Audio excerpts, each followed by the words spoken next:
a young college student, a late-night drive, a single haunting phrase over the phone.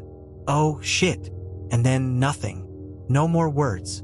No more signal. No trace. What happened in those final moments before Brandon Swanson vanished into the night of rural Minnesota? On May 13, 2008, Brandon Swanson, a 19-year-old college student from Marshall, Minnesota, celebrated the end of his spring semester. He had just completed a year of studying wind energy technology at Minnesota West Community and Technical College's Canby campus. That night, like so many students eager to welcome summer, Brandon joined friends at not one, but two parties. Witnesses saw him drinking, but not heavily. He wasn't stumbling, slurring, or out of control. To everyone who saw him, Brandon seemed fine, just a young man blowing off steam after finals. By midnight, Brandon decided to make the 30-mile drive back home to Marshall. It was a route he'd taken before, familiar roads winding through farmland, gravel paths, and stretches of rural highway. But somewhere along that drive, the night took a fatal turn. Just before 2 a.m., Brandon's parents, Annette and Brian Swanson, were startled awake by a phone call from their son.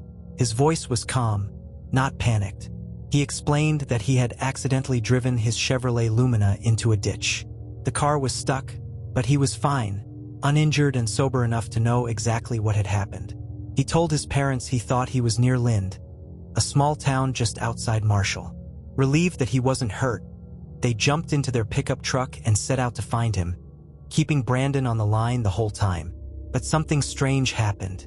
As they drove toward Lind, Brandon couldn't see their headlights. They couldn't see his. They tried using their car lights as signals, flashing them on and off. Still nothing. The Swansons drove up and down the dark roads, searching, frustrated, and confused. Brandon finally told them he could see lights in the distance. Likely Lind, he believed, and he'd start walking that way. He asked his dad to meet him at a local bar parking lot. His parents agreed, and Brian drove toward the meeting point.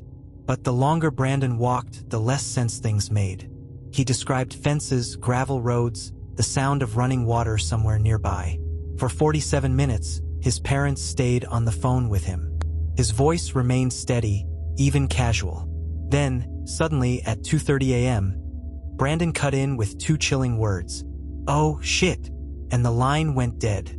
The Swansons tried calling back, again and again. No answer. No voicemail pickup.